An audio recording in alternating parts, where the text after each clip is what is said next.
Soto. Senator Villanueva. Thank you, Mr. President. If the distinguished gentleman from Sarangani and General Santos City would yield to some clarificatory questions, very few questions. Manila rin. In Manila, People's Champ, I mean, would yield to some questions, Your Honor. Okay. Yes, Thank you. please proceed. Yeah. Thank you, Mr. President. First of all, I'd like to congratulate our colleague for bringing this up. I think this is not an easy issue, and it's very commendable that our People's Champ knows the intricacies of this very controversial issue. But let me, first things first, ask that question. Your Honor, Mr. President, binanggit po ninyo na kayo ay pabor sa death penalty, ngunit ang binanggit niyo po kanina ay doon lamang sa mga drug traffickers, if I'm not mistaken, drug lords and pushers. Am I correct, Mr. President? Ito pong privilege speech ko, Mr. President, is about the drug traffickers, yung mga involved sa droga. Ito po yung privilege speech ko. Hindi po ibig sabihin kayo ho ay hindi pabor kung ito po ay heinous crimes o yung mas kilala o sinasabing pagkarumal-dumal yung isang krimen. Hindi po kayo pabor doon sa death penalty. Am I correct, Mr. President? Pag hindi po karumal-dumal ang krimen, I think hindi po reasonable na magkaroon ng death penalty. So, meaning to say, Mr. President, kunyari po, dun po sa privilege speech nyo, if I'm not mistaken, binanggit nyo po yung tatay na pinatay yung sariling anak o yung tatay na nanggahasa ng kanyang sariling anak. Ito po ba ay fall under a heinous crime at kayo po ba ay sasang-ayon dito sa representasyon na ito na ito'y isang karumal-dumal na krimen? Ito po ay karumal-dumal at may marami po akong bill na ipinail po dito sa Senado at apat po yan para sa death penalty, pero ito lang po muna inuna ko yung sa drug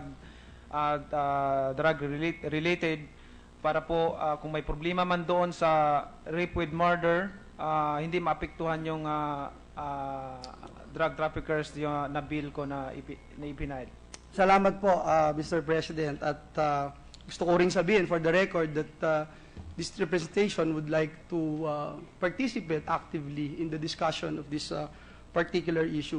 On another note, Mr. President, Your Honor, dun po sa kaisipan o doon sa mga binabanggit na schools of thought, for example, Mr. President, distinguished colleague, our People's Champ, yung pong pananaw na ang isang nagkasala ay binibigyan mo ng easy way out kung bibigyan mo o papatungan mo, paparatangan mo ng parusang kamatayan.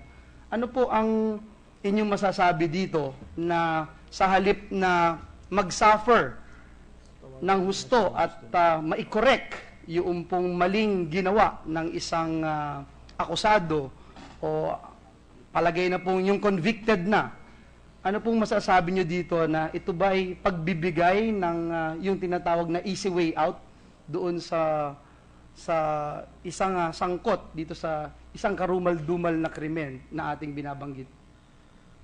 Ito pong parusa po ay this is a punishment. We're talking about punishment. Punishment sa mga kasalanan, sabi nga ng Bible, punishment for the wrong that you committed. Yung punishment sa mga kasalanan na ginawa mo na kabilang doon sa heinous crimes. Kung yung pong parusa na ating ipinapataw doon sa mas mababang kasalanan ay magdusa sa loob ng piitan at mabigyan ng pagkakataong makorek, ito po ba ay sa tingin natin ay makatarungan para doon sa mas mababa yung krimen na kanyang ginawa?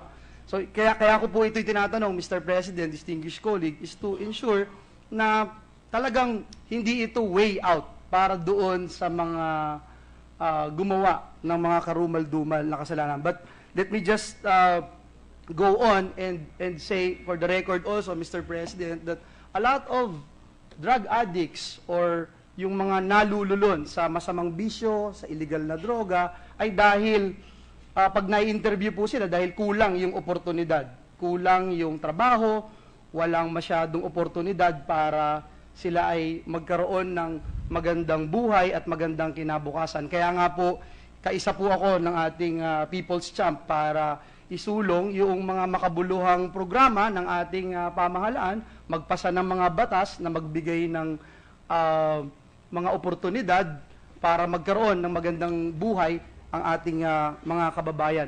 Ngunit, ang gusto kong itanong, Mr. President and distinguished colleague, kung nakikita po ba natin na napakahalaga muna na dapat i-strengthen natin muna yung judicial system natin bago tayo tumalon at i-push itong batas para dito sa kaparusahan ng kamatayan?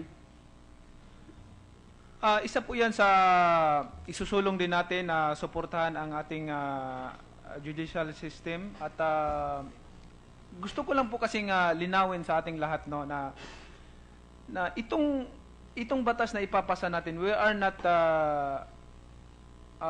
not judging people individually. We are passing putting the law into the authorities, the government. Pag ang government nagparusa, hindi yan individually. Kumbaga, that's approved by God. That's what the Bible says. Itong lahat na ito ay, pag ito ay nasa batas, ibig sabihin, hindi na ikaw individual o kung sino ka man, kundi ito ay belong to the authorities and authorities must be honored by everybody. Salamat, Pastor Manny, at hindi po ako magsasalita more about the Bible, but I believe yung binabanggit po ninyo at kino-quote ninyong verses ay akin din pong ini-embrace.